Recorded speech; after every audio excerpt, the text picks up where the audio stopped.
सीताराम दोस्तों, जय श्री राम। आज का हमारा छोटा सा टॉपिक है कार्यपालिका। आज हम इसमें जानेंगे हमारे देश की सरकार कैसे काम करती है, कौन कौन लोग उसमें सहयोग देते हैं, कौन कौन सी एजेंसियां सहयोग करती हैं और कैसे कार्यपालिका का जो सब कुछ रूप है वो सामने आता है। तो प्लीज़ आज हमारे साथ इस वीडियो में बने रहें लास्ट तक और छोटा सा ज्ञानवर्धक चीज़ें लेते रहें। चलिए टू द पॉइंट्स। कार्यपालिका क्या है, किसे कार्यपालिका कहते हैं? जो कार्य का पालक हो उसे कार्यपालिका कहते हैं। कार्य का पालक कौन बनेगा?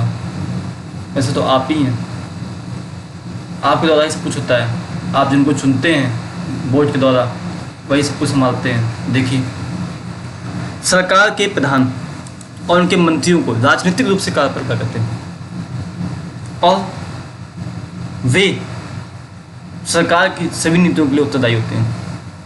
आध्यात्मक प्रेसिडेंट के रूप में राष्ट्रपति, राज्य और सरकार दोनों का ही प्रधान होता है। जापान में संसदीय व्यवस्था है जिसमें राजा देश का, प्रधानमंत्री सरकार का प्रधान होता है। आज भी ऐसा है। इटली में एक संसदीय व्यवस्था है जिसमें राष्ट्रपति देश का, प्रधानमंत्री सरकार का प्रधान होता है। रूस में एक अर्ध आध्यात्मिक व्यवस्था है जिसमें राष्ट्रपति देश का प्रधान और राष्ट्रपति द्वारा नियुक्त प्रधानमंत्री सरकार का प्रधान होता है। राष्ट्रपति द्वारा नियुक्त होता है भैया। जर्मनी में भी एक संसदीय व्यवस्था है जिसमें राष्ट्रपति देश का नाम मात्र का प्रधान है और चांसलर सरकार का प्रधान होता है। संसदीय व्यवस्था में प्रधानमंत्री सरकार का प्रधान होता है दोस्तों। और 1978 में श्रीलंका के संविधान का संशोधन करके आध्यात्मिक कार्यपालिका लागू की गई। अपने यहाँ क्या होता है, राष्ट्रपति 5 वर्ष के लिए चुने जाते हैं। राष्ट्रपति पद के लिए सीधे जनता के द्वारा निर्वाचन नहीं होता। राष्ट्रपति का निर्वाचन अप्रत्यक्ष तरीके से आप करते हैं। राष्ट्रपति का निर्वाचन आम नागरिक नहीं बल्कि आपके द्वारा निर्वाचित विधायक और सांसद ही करते हैं। अनुच्छेद 74 में क्या कहा गया है?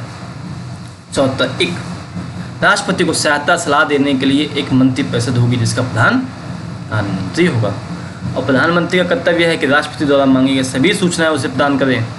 1986 में क्या हुआ? संसद ने भारतीय पोस्ट ऑफिस संशोधन विधेयक पारित किया। संविधान के 91वें संशोधन अधिनियम में क्या हुआ? मंत्रिपरिषद आकार, समय की मांग और परिस्थितियों के अनुरूप तय किया जा सकता है। सही बात है, तय किया जा सकता है। भारत में प्रधानमंत्री का सरकार में स्थान सर्वोपरि है। बिना प्रधानमंत्री के मंत्रिपरिषद का कोई भी अस्तित्व नहीं है। भैया प्रधानमंत्री है तभी मंत्रिपरिषद है, अदरवाइज कोई मंत्रिपरिषद नहीं होती। और मंत्रिपरिषद तभी अस्तित्व में आती है जब प्रधानमंत्री अपने पद का शपथ ग्रहण करता है। और भारतीय प्रशासनिक सेवा IAS और भारतीय पुलिस सेवा IPS के लिए उम्मीदवारों का चयन संघ लोक सेवा आयोग द्वारा किया जाता है। ऐसे ही नहीं ब्यूरोक्रेट्स बन जाते हैं जो हम लोग सपने देखते हैं। राज्यों के स्तर पर राज्यपाल, मुख्यमंत्री और मंत्रिपरिषद मिलकर कार्यपालिका बनाते हैं। और भारतीय प्रशासनिक सेवा IAS और भारतीय पुलिस सेवा IPS अधिकारी केंद्र सरकार द्वारा नियुक्त होते हैं और वे केंद्र सरकार की सेवा में वापस जा सकते हैं दोस्तों। चलिए थोड़ा सा प्रश्नावली टाइप की चीज़ें रहेंगी, देखते हैं। संसदीय कार्यपालिका का अर्थ बताइए। ऐसी कार्यपालिका जो संसद के बहुमत के समर्थन पर निर्भर हो। यहाँ पे कुछ बच्चों का क्वेश्चन है, बातें कर रहे हैं आपस में, आप किस किस से क्या सहमत होंगे? क्या देखिए स्क्रीन पे आपको दिखाई पड़ रहा है, तो हम जाए उनके उत्तर में देखते हैं। समा ने क्या कहा, राजेश ने क्या कहा, तमित ने कहा। प्लीज़ स्क्रीन में पढ़ते रहें। समा के बाद से हम सभी सहमत हैं कि राष्ट्रपति प्रधानमंत्री की नियुक्ति करता है, इसलिए उसे हटाने का अधिकार भी होना चाहिए। सिद्धांत यह है कि राष्ट्रपति ही प्रधानमंत्री को औपचारिक रूप से नियुक्त करता है। वह संविधान के अनुसार 78 के अनुरूप प्रधानमंत्री अपना कार्य ना करे तो राष्ट्रपति ज्ञानी जैल सिंह व प्रधानमंत्री श्री राजीव गांधी के संबंधों में ऐसा हुआ था। भारतीय विदेश सेवा जिसमें बहाली हो उसी विदेश में कार्य करती है। भारतीय विदेश सेवा भारत के लिए विदेशों में कार्य करती है। भारत के लिए विदेश सेवा विदेशों में कार्य करती है। कैसे काम कर देगी पता है आपको? भैया कभी जाओगे विदेश तो जो आपके एम्बेसी है वो आपका ध्यान रखेगी, हमारे राजनीतिक और कूटनीतिक संबंधों को मेंटेन करेगी। कोई इशू हो गया तो वही बैठे हैं, वो बात करेंगे वहाँ की गवर्नमेंट से, हेल्प करेंगे। कोई कन्फ्यूजन हो गया तो वो सॉर्ट आउट करेंगे। और प्रादेशिक लोक सेवा केंद्रीय सरकार के दफ्तरों में काम करती है जो या तो देश की राजधानी में होते हैं, देश में कहीं और। प्रादेशिक लोक सेवा है जिसमें बहाली हो उसी देश में काम करती है। केंद्रीय सेवाएं भारत के उद्देश्यों में केंद्रीय सेवाएं होती हैं, कहीं और भी काम हो सकते हैं, राजधानी में भी। एक सरकारी आदेश के अनुसार 2004-5 में तमिलनाडु पाठ्य पुस्तक निगम कक्षा 7, 8, 10 और 11 की नई पुस्तक जारी करेगा। यह समाचार तमिलनाडु सरकार के शिक्षा मंत्रालय का है, क्योंकि राज्य शिक्षा मंत्रालय ही शिक्षा के विषय में देखेगा। सही बात है, शिक्षा मंत्रालय देखेगा। हम कहा कि कौन क्या देखेगा, उसमें देखा जाएगा। आगे देखते हैं। प्रधानमंत्री की नियुक्ति करने में राष्ट्रपति क्या करता है? गठबंधन तथा उस दल के नेता को चुनता है जिससे लोकसभा के बहुमत का समर्थन प्राप्त हो। मैं डायरेक्ट आंसर इसलिए पढ़ देता हूँ दोस्तों आपके सामने कि आप भी आदत डालिए, जो चीज़ सही है बस वहीं पहुँचिए, फालतू में टाइम वेस्ट मत कीजिए। सच्चा वच्चा पढ़ने की भी हाल फिलहाल जरूरत है नहीं, लेकिन फिर भी हम देखते हैं। क्या मंत्रिमंडल की सलाह राष्ट्रपति को हर साल माननी पड़ेगी? आप क्या सोचते हैं? भारत के संविधान के अनुच्छेद 74 में लिखा गया कि राष्ट्रपति को उसके कार्यों में सलाह देने के लिए प्रधानमंत्री के नेतृत्व में एक मंत्रिमंडल होगा जो उनकी सलाह के अनुसार कार्य करेगा। 42वें संविधान संशोधन के अनुसार यह निश्चित किया गया था कि राष्ट्रपति को मंत्रिमंडल की सलाह अनिवार्य रूप से माननी होगी, लेकिन संविधान के 44वें संविधान संशोधन में फिर यह निश्चित किया कि राष्ट्रपति प्रथम बार में मंत्रिमंडल की सलाह को मानने के लिए बाध्य नहीं है। वाह, उस सलाह को दोबारा विचार विमर्श के लिए वापस भेज सकता है। वाह, लेकिन दोबारा विचार विमर्श करने के बाद भी दी गई सलाह को उसे अनिवार्य रूप से मानना पड़ेगा। संसदीय व्यवस्था ने कार्यपालिका को नियंत्रण में रखने के लिए विधायिका को बहुत से अधिकार देती है। और कार्यपालिका को नियंत्रित करना इतना जरूरी क्यों है? आप क्या सोचते हैं? जो संसदीय सरकार की प्रमुख विशेषता और गुण यह है कि यह एक जिम्मेदार उत्तरदायी सरकार होती है। इसमें जो कार्यपालिका होती है वो संसद के प्रति जिम्मेदार होती है।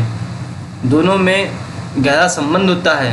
विभिन्न संसाधनात्मक तरीकों से व्यवस्थापिका कार्यपालिका पर लगातार अपना नियंत्रण बनाए रखती है, जो बहुत जरूरी भी है कि संसाधनात्मक सरकार की बड़ी विशेषता यह है कि सरकार और कार्यपालिका पर व्यवस्थापिका का लगातार नियंत्रण रहने पर इस पर नियंत्रण रहता है। इसकी मनमानी पर रोक लगता है और अच्छे और जनहित कार्यों के निर्णय लिए जाते हैं। और व्यवस्थापिका जनमत पर नियंत्रण काम रोको प्रस्ताव से सरकार के खिलाफ अविश्वास प्रस्ताव लाकर सरकार पर नियंत्रण भी करती है, जो स्वच्छ प्रशासन व जनहित के लिए आवश्यक होता है। दोस्तों, कहा जाता है कि प्रशासनिक तंत्र के कामकाज में बहुत ज़्यादा राजनीतिक हस्तक्षेप होता है। सुझाव के तौर पर आप क्या कहते हैं? बहुत से ज़्यादा एजेंसियाँ बनानी चाहिए जिन्हें मंत्री को जवाब न देना पड़े। मैं 2 प्रकार की कार्यपालिका है। एक राजनीतिक कार्यपालिका जो अस्थायी है, इसमें मंत्रियों के रूप में जनप्रतिनिधि होते हैं, और दूसरी स्थायी कार्यपालिका होती है जिसमें सरकारी कर्मचारी होते हैं जो अपने अपने क्षेत्रों में अनुभवी व विशेषज्ञ होते हैं। जो स्थायी नौकरशाही होती है एक निश्चित राजनीतिक प्रशासनिक वातावरण में कार्य करती है, इसमें क्षमताओं को नकारात्मक रूप से प्रभावित करता है, परंतु संसाधनात्मक कार्यपालिका में संभव नहीं है कि प्रशासनिक संस्थाएं पूरी तरह से स्वायत्त हों या उसमें राजनीतिक सलाह का कोई भी प्रभाव ना हो। नहीं दोस्तों, आगे देखते हैं। कार्यपालिका क्या है आपको बता चुके हैं। व्यक्तियों का वह समूह जो कायदे कानूनों के संगठन को रोजाना लागू करते हैं। और कार्यपालिका सरकार का अंग है जो विधायिका द्वारा स्वीकृत नीतियों और कानूनों को लागू करने के लिए जिम्मेदार है। और कार्यपालिका प्रायः नीति निर्माण में भी भाग लेती है। कार्यपालिका का औपचारिक नाम अलग अलग राज्यों में भिन्न भिन्न होता है। कुछ देशों में राष्ट्रपति तो कहीं चांसलर होता है। कार्यपालिका में केवल राष्ट्रपति, प्रधानमंत्री, मंत्री नहीं होते, बल्कि इससे अंदर पूरा प्रशासनिक ढांचा, सिविल सेवा के सदस्य भी होते हैं। ये तो हो ही गया। राष्ट्रपति की विशेषाधिकार क्या है? संवैधानिक रूप से राष्ट्रपति को सभी महत्वपूर्ण मुद्दों, मंत्रिपरिषद की कार्रवाई के बारे में सूचना प्राप्त करने का अधिकार है। प्रधानमंत्री का एक कर्तव्य है कि राष्ट्रपति द्वारा मांगी गई सभी सूचनाएं उसको प्रदान करे।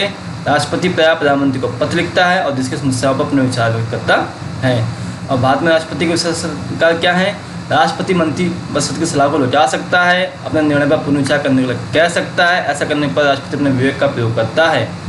और जब राष्ट्रपति को ऐसा लगता है कि सलाह में कुछ गलती है या कानूनी रूप से कुछ कमियां हैं, फैसला देश के हित में नहीं है, तो वह मंत्रिपरिषद से अपने निर्णय पर पुनर्विचार के लिए कह सकता है। राष्ट्रपति के पास वीटो पावर भी होता है, जिससे संसद द्वारा पारित विधेयकों को, धन विधेयकों को छोड़कर स्वीकृति देने में विलम्ब कर सकता है व स्वीकृति देने से मना कर सकता है। और तीसरा क्या है, विशेषाधिकार राजनीतिक परिस्थितियों का पैदा होता है, जैसे औपचारिक रूप से राष्ट्रपति प्रधानमंत्री की नियुक्त करता है।